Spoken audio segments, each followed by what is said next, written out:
গল টেস্টে তৃতীয় দিন শ্রীলঙ্কার আধিপত্য। কঠিন সময় গেছে বাংলাদেশ বোলারদের। প্রথম ইনিংসে 500 করতে না পারার আক্ষেপ নিয়ে বোলিংয়েও অস্বস্তি টাইগারদের।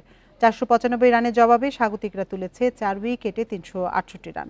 সেঞ্চুরি পাথম নিশাঙ্কার। দিন শেষে 127 রানে পিছিয়ে শ্রীলঙ্কা। ফ্ল্যাট পিচে সুযোগ তৈরি করাই কঠিন।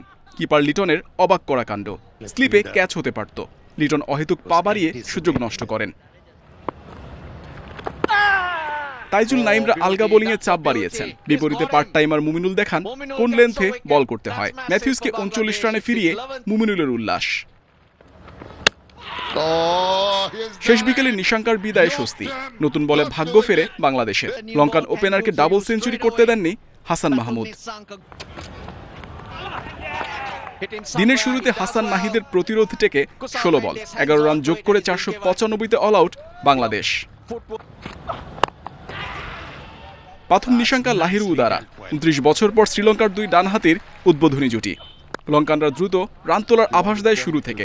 তাইজুলের আঘাতে খানিকটা ছেদ পড়ে পরিকল্পনায়। লাহিরু উদারা আউট 29-এ। প্রথম সেশনে অতিথিদের একমাত্র প্রাপ্তি। এরপর নিশাঙ্কা চান্দিমালের একচেটিয়া দাপট। 136 বলে সেঞ্চুরি করেন নিশাঙ্কা। ক্যারিয়ারের তৃতীয়। চান্দিমাল তুলে নেন 50। মাঝের সেশনে চান্দিমালকে ফাঁদে ফেলেন নাইম। ভাঙে 157 রানের জুটি। অ্যাঞ্জেলো ম্যাথিউসের আগমনে সম্মান দেখায় টাইগাররা। দিয়েছে গার্ড অব অনার। গলের গ্যালারিতে করতালি।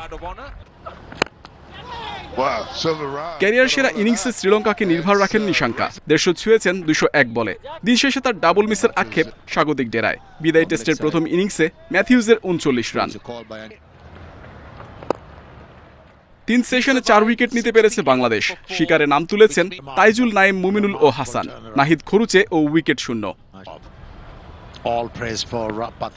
Muhammad Nazim, independent news.